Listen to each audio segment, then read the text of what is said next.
we lost the game. They're so bad. They have lethal. Do you see the lethal? I think that's the lethal here. Do you guys see it? We cycle terrific slayers and it's a good game. So I'm going to do this preemptively. The one and only Stony J.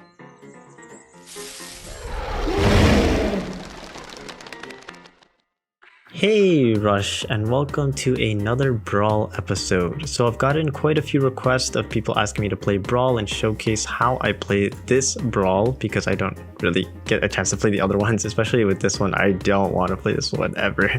But for this one, I don't know if you guys are aware, but I'm actually number 4, already reached the 250, and I'm number 7, about to reach 250 right now. So with that being said, let's get into it. But before that, I have to show you my deck. So this is currently the deck we've been running. This wasn't the finished build. Like we had to adjust quite a few things in order to get here. For example, don't play Sunbeam Serpents. It is a big bait. This card almost never sees play in the higher end games. So we ended up dropping Sunbeam Serpents, and then we just did some tweaking, like Conflicted Drakes used to be in, but I swapped it out for Harpies. I think this is actually a pretty solid deck. So for this account, the Reckless Rush YouTube one, I actually lost 7 games and we won 48. Yeah, we won 48 and we lost 7 games. The other 3 losses were pretty much concedes, because in the first milestone you can actually afford to just lose 2, and I lost 2. And then I got to 249 crowns and I forfeited a game to my buddy Brian so he can get 250 of rubies. So those were like 3, concedes. But outside of that, I got 7 losses and 48 wins, which accounts to, I believe, an 83% win rate, something like that. Can someone do the math for me real quick? 87% win rate. Oh, okay, so an 87. I have my trusty calculator here, a student. So anyways, 87% win rate, that's how we ended off. That's actually insane, and we could have maybe even actually played a game and won that as well. But anyways, 87% win rate, that's pretty good. This account's not doing too well, even though I was expecting to actually play extremely well on this one, and I was even writing down all the rewards and stuff I got. But this account didn't do too well right now. I believe I'm at 8 losses instead of the 7, and I did concede 2 already, so we'll see how it goes. We're still doing pretty good. As you can see, the wait time for Brawl is intense. It is not easy yet by any means, so I'm just going to skip to the game. Boys and girls, first match of this episode, let's have some fun.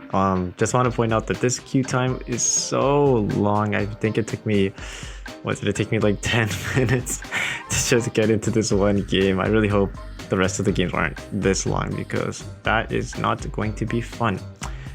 GP gives you movement, which is good, but they did just play this. I honestly want to just play for value. I think value is the way to go.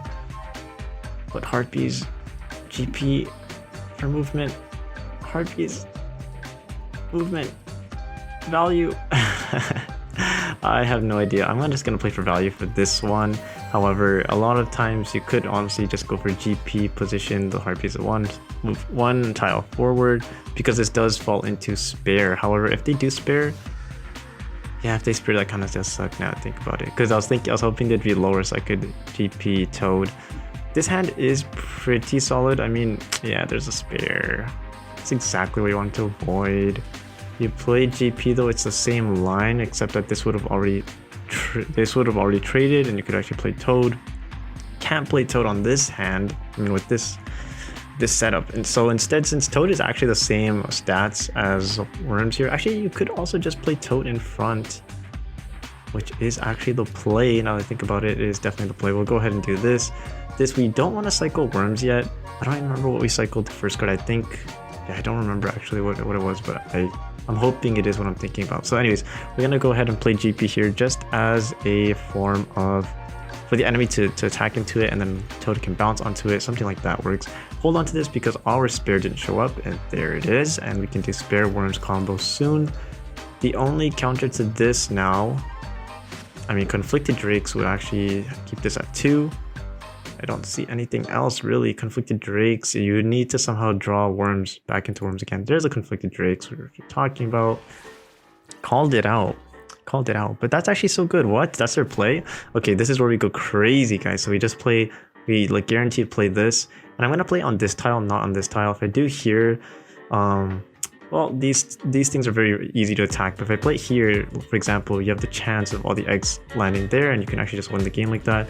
So we'll go ahead and do this. See, 2 eggs. Oh, that's sweet. And then we can cycle into Cedar Paws, and we're looking for Dansu, which is, yeah, Dansu is pretty much Dangerous Suitors is the way to go. I think that's what I cycled turn 1.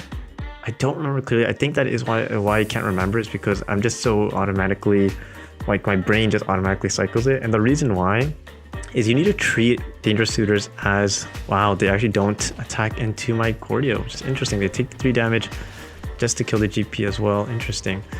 So Dangerous Suitors doesn't actually have lethal here. However, it would be pretty solid. I mean, you could also just Terrific Slayers.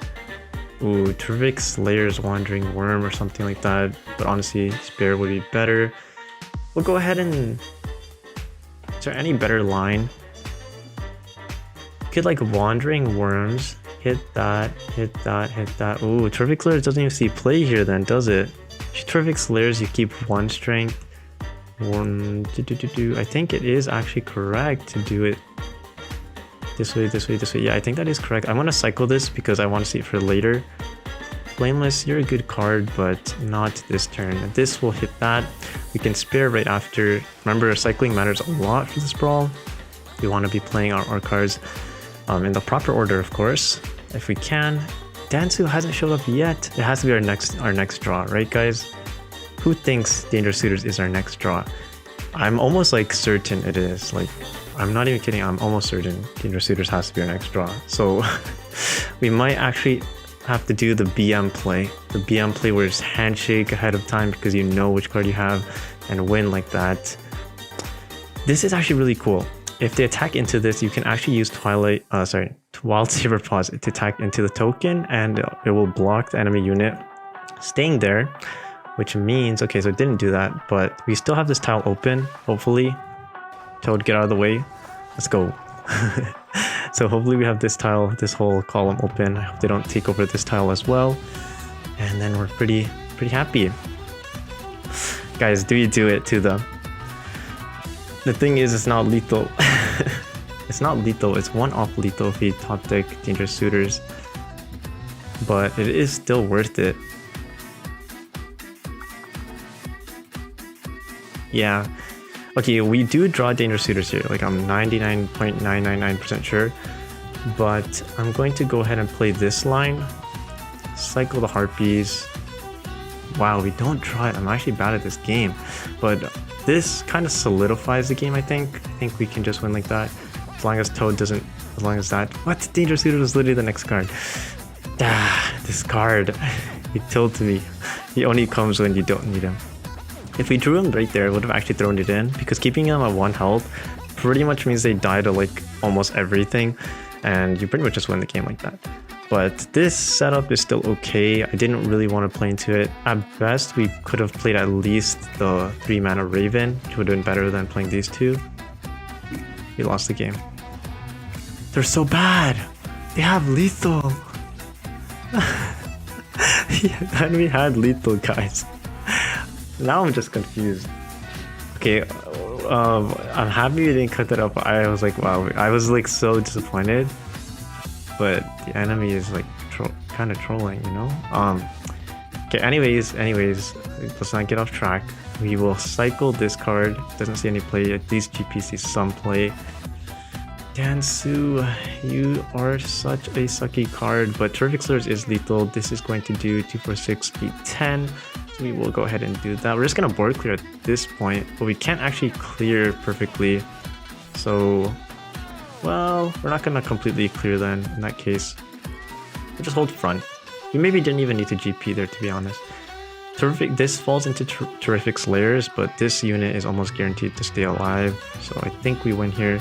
The enemy had lethal. I'm just happy we didn't just die to that, which kind of sucks because that means I actually did misplay if I allowed that kind of setup. Shouldn't allow any kind of Dangerous Suitors plays, which sucks because I don't know. Like I said, my play was all based off Dangerous Suitors and then it didn't come out. Then we lost. There's a terrific Slayers. Oh, Tegor. Actually, this does save him, potentially. If it kills this, don't make us waste more time. Let's go. Okay, there we go. I mean, it's not actually a waste of time because they could have won with that 8 strength Toad at my base. So, I mean, if they killed my unit, yeah, they still could have, like, maybe came back. So, anyways, I'm happy with this win. Not really, though, because we completely lost. I haven't grabbed a single ice armor or life up this entire run. Like, I'm not even kidding. Both of my accounts, I haven't grabbed a single ice armor or life up, and we've still been winning. So I'm going to keep on doing that. Grab 5 coins, which is pretty little, pretty generous by the devs. But anyways, we'll continue on to our second match. For our second match, we have a Swarm player. Swarm is kind of interesting because you don't see it too often, but when you do see it, you kind of wish you didn't. This hand is so good on curve. I kind of don't want to do anything other than just play the cards I have. Format Toad is good if you can find the opportunity. However, it's most likely not going to happen, but it's just good to have as a backup. And if it doesn't happen, you can always tuck it behind your own unit and then it'll attack like that. So we'll go ahead and do that. Last game was actually disappointing how I completely butchered that play and the enemy butchered not finding the play properly. Oh, we get a Toad play. But I do want to talk more about what you're supposed to even do with this deck. So Dansu is like the finisher, the almighty god finisher. So you don't want to be playing this card early game at all, and you do want to be cycling it as early as you can because you want to be drawing it back for later. So number 2, it's actually okay to be taking 1 health damage. Right there I didn't do it, but if you really want to, it's not a big deal to take 1 damage because most people here are going to be killing you with multiples of 2, not like Cordia. But for example, okay, well here we can get a very nice trade with Blizzards, but you know what's even better? Terrific Slayers into something else that doesn't exist. Actually, if I look at the hand, Cordia comes out on 6 almost guaranteed, so I don't need to be playing Worms, even though Spare Worms would actually be the best setup here. That kind of does suck, doesn't that? Spare Worms would be the best setup here. Flameless just keeps us at 1. Actually, I'm going to cycle this then. If Spare... It's kind of interesting. Yeah, I'll keep this. There we go. Let's go. This is why it's so good. You can go ahead and do this, board completely clear the thing, and now we have Cordia for our next turn, and hopefully we can get the Spare trigger, which we most likely can. I don't see how the Swarm player can somehow deal with the Spare all the way here. The Toad is doing a great job defending while bouncing. So Dansu is the finisher. Almost everyone uses this as a finisher. This is kind of tragic how the enemy wasted it like that. But they do stop my Spare, so good on them for doing that. Good on them for doing that. We're gonna go ahead and just Cordia. Don't even think twice about it. Just Cordia. We have a very nice Cordia. It goes up here, stops the front line. They can't siege break resist, and at least 1 X gonna survive. Cycle Terrific Slayers because this card is pretty situational, but it's very good in those situations. So that's why you have that in the deck, and it's obviously the only really strong dragon counter. This is going to attack my poor egg. Go up. Oh wait, going down sucks too because it can do that. Oh, but he doesn't clear the egg, which actually makes more sense because that is 4 strength. So he is net 1 by doing that. We can go ahead and play Toad Harpies, guys. What do you think about that? I think that is a solid play. There's really no reason not to do it. And at this point, we're going to be starting to look at Dansu plays. Now it sucks because we're going to block our full front line. So you guess what? We're not going to be playing Harpies here then, because we don't want to block our whole front line. Instead, we'll be playing Harpies probably around here. And since Dansu is being drawn very soon, and we might be able to just throw him in, we're going to be cycling GP because on mana 8 you can play Wild Saber Paws. Don't draw Dansu. I don't know, this guy is always missing when you need him, but it's okay. This hand's still pretty solid. We're most likely going to be cycling this out, depending on the situation. We might. Like, this is why Beast of Terror is actually pretty bad. Now this of course makes it worth it, right? But it's still not a good play, to tell you the truth. And once I play Flameless, like Dubious, the game's kind of over. Flameless Dubious is over. However, I'm not going to lose to, what's it called? I'm not about to lose to the enemy annoying Dansu. So actually I'm not going to do that play. I'm going to changing my play slightly. I'm going to be clearing the board just because I don't want to lose like that. Ooh. How much value is this? Okay, you can do 4 to 6. This is still better, believe it or not. This is still better, I believe. Yep, it is still better. Go ahead and just clear everything. I don't want to die to Dansu randomly. And what I mean by they could win by Dansu is if I played Flameless here, that's 3 dragons on the board. They can set down Conflicted Drake, spare Dragonling, or even Dreadful Keepers they can, and then Dansu and I just lose. So I'd rather not do that play. I could also have maybe played a unit to defend, but it's still a big risk and I don't want to run that risk. Interesting, there's 2 dragons on the board. There might be 3. No, there's just 2. Well, there's 3 right now with that. And that is defense. And guys, do you see the lethal? I think that's the lethal here. Do you guys see it? Do you guys see it? How much do you guys see it? I see it. So we do this. We cycle Terrific Slayers and it's a good game. So I'm going to do this preemptively. Good game. Okay, it didn't work. Stop clapping your hands, please. Just stop. Okay. This game sucks. It's okay. We're gonna win anyways because we came prepared to dance. Who was the next card? What is wrong with this mister? He does not like me today. He is upset. You look at his face. Look at his face. He was not too happy. Didn't wake up on the right side of the bed. Ooh, Broken Truce. Take 3 damage. Ooh, that's kind of dirty though. You do a lot of damage, but honestly, we just win next turn, don't we? Like. Not necessarily. If they defend properly, we can't. But if they play Dansu, we can. So we get our Dansu, and this is why Cordia Dansu is OP. If you play this kind of setup, you pop the eggs on your turn, which means they didn't get a chance. Their Dansu didn't get all those dragons, but ours did, and that's actually a good game for us. So that's gonna take game number 2. First game was a pretty big misplay. Second game, we clutched up. Third game, I just hope the queue time's not 10 minutes long again. Honestly, I just hope that's what I'm hoping for. So I'll be right back after I select this reward. Never select the ice armor one because they're always winning anyways. Why would you select that if you're always winning? Because there's no reason to, right? And for our final game, we're playing against the one and only Stony J. I mean, this is a hoping's last game, of course, but Stony J, guys. We have to play perfectly to beat this guy. This guy's playing Winter. That means they're playing annoying Icicle Burst Shyvana. Tony J, why do you do that? Why do you do that to me? Okay, we'll cycle Dansu. This is pretty obvious. This is like the Forgotten Souls of Reckless Rush. So we'll cycle that. We do get a decent play. I mean, not the most amazing thing, of course, but good enough. I really want to do spare with a spare combo with what's it called? What's that card called again? Sorry, I don't use it enough. Okay, Wandering Worms. That's the card. There you go. If I can pull that off, then that would be really, really hard to counter. If I don't, which it looks like I most likely won't be, I will cycle this for sure. Then Flameless Lizards coming out on 5 is also solid. What is Tony J doing? This guy is playing the worst cards I've ever seen 2 turns in a row. Actually, you actually play Flameless Lizards here hands down. Even with the Wandering Worms play, there's no reason to play spares. So we're just gonna do this. I'm kind of speechless. This is kind of hilarious. If we do this, what's the line? We need to cycle fast cycle into Cordia, so this is fine. Hopefully we can fast cycle into Cordia. The reason I'm going to cycle this is because in case where we do get the Wandering Worms, we might be able to set up this kind of play. So that's why I want to keep the 1 mana.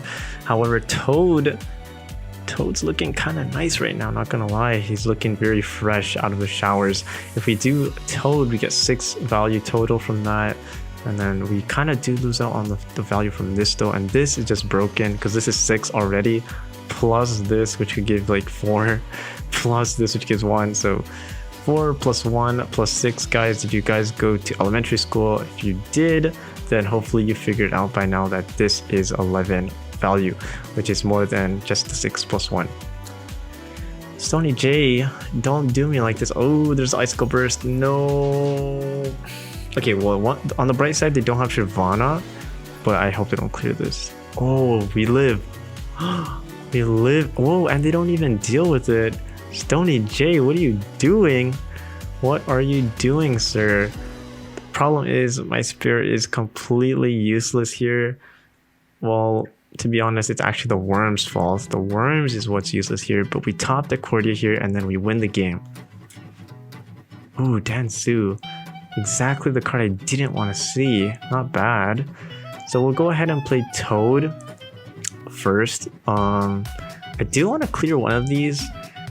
I definitely want to clear one of these. We'll go ahead and clear the Knight. This guy's a little scary. He looks a little vicious. Clear the Knight. It goes here. I don't want to play Spear on this board, guys. I don't. I really don't. But you actually have to. Kind of pathetic. It's a pathetic play, but it is correct because if you do draw into, which we are going to, if you draw into Cordia, then well, you need the 1 mana card, which is. But now we have GP, which is even better. So hopefully we get Cordia next turn. They will do some. He's always doing some tricks. Stony J, this crazy guy. Okay, we're pretty even.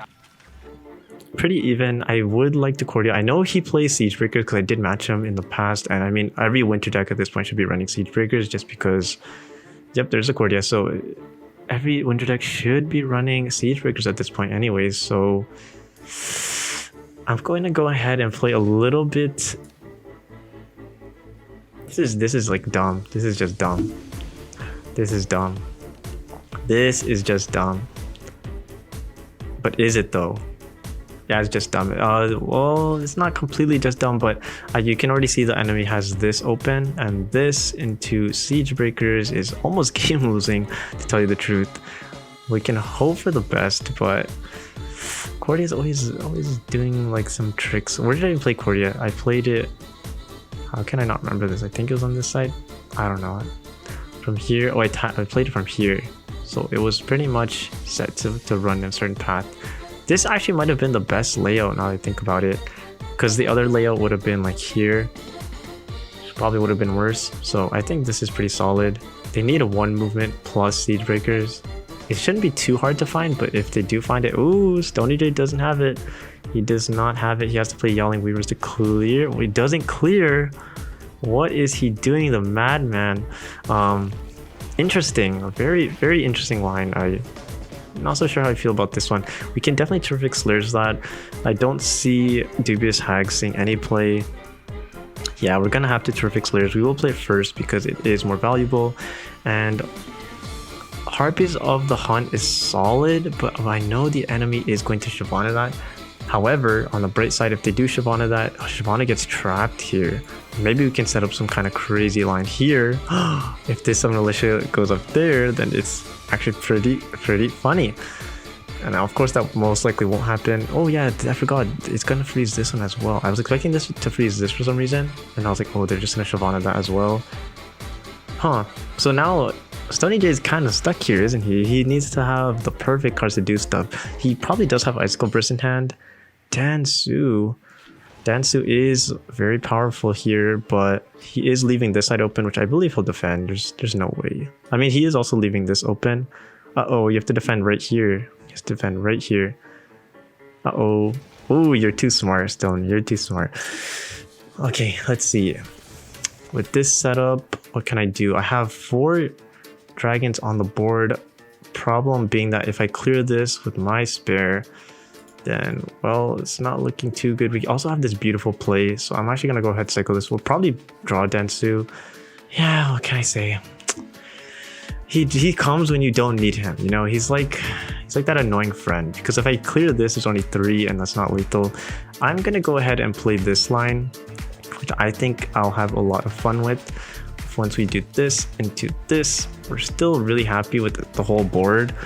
And even with Icicle Burst and like Frost Hexers, which I believe he will have in hand or he had to cycle by now, we're still pretty happy with this. We also have some beautiful Wandering Worms set up. We have a lot of dragons, which might be enough for Dansu. And well, actually it's not like perfect, but we can get Wandering Worms and GP, so we can do Wandering Worms setup, GP, and then Dansu finisher, hopefully marking the 250, well, hopefully winning us the game. Stony J, if you have to be watching this, right? This video, by the way, I'm recording already for 1 hour. That's how bad the queue times are. So whatever the footage is, like maybe 20 minutes or so, oh my goodness, the queue times were like the worst thing. So he's gonna play here, right? Shyvana into one more card, but Shyvana walks up. That's a problem because you need to defend. Oh, you get a freeze down on this side. Wait a minute, Stony. If you freeze on this side, what about this side? What about this side? And that looks like a good game. I could actually, I actually misplayed one time where I played one beside a unit, and then it killed the other dragon. So we're just gonna, we're not gonna do that. We're gonna go ahead and go here, and we're gonna win the game against Stony J, the Titan. GG. Good game, Stony. That was a good game. And that's actually going to give us perfect 250 crowns for 200, not 200. Wait, is it 200? It is 200 rupees. I don't even know the number works. Oh man, I'm just something else. And at this point, you guys can honestly just leave the video. However, if you guys are still watching by now, I want to advise you guys something. Do not spend your rubies right now. Around September, sometime in September, they will be hosting a anniversary event where all these packs you see here are going to get discounted, or something's going to happen where they have more cards, something, you don't know. I don't really know yet, but I'm just letting you guys know that happens in September every year. So don't spend your resources. Big tip from me, save them up. However, me being a min-maxer, I really don't care, and I'm not going to wait for September because that's 1 month away. I'm going to go ahead and actually spam Heroic Team. So if you guys want to watch, you guys can watch. I'll just keep talking in the meantime, I guess. Try and keep it entertaining if I can. What I'm really looking for are only 2 cards. One being Fusion Stone, actually. So 2 cards and Fusion Stone if possible. That was a completely useless pack to me. If we get Forgotten Souls or Shady Ghoul, and that's because, as you guys can probably tell by now, this is how much I struggle just to make one episode of Villain in Heroes League. It takes so long to grind the Fusion Stones just for those upgrades, and I'm trying to just min-max, trying to grab the extra copies I can for that. I'm getting a bunch of epics here, which in most people would say that's a beautiful pack, but for me that was like a useless pack, and I really don't care. We'll just keep going. We'll just throw all our money away, pockets empty, who cares. We didn't get a single copy of what we want. Honestly, there might be a point where I just give up doing this kind of min-max strategy and just play Winter Rush. I honestly have a lot of winter copies for some reason of cards I really want. So last pack, guys. Restless Goats, we already have this max, so this is useless. Vindicator is fun, but once again, we're min-maxing and we got absolutely nothing. If you're still watching, what a disappointment, right? What a disappointment. If you guys want to check, actually, I'll just show you guys here, just talking as a friend. We have quite a few copies for Forgotten Souls, very close to getting maxed. I believe it's around 60 something-ish Fusion Stones, and then we have this, which costs 91. That's gonna be a lot of Fusion Stones. So yeah, that's gonna be the end of this video. Hope you guys enjoyed, and catch you in the next one. Peace.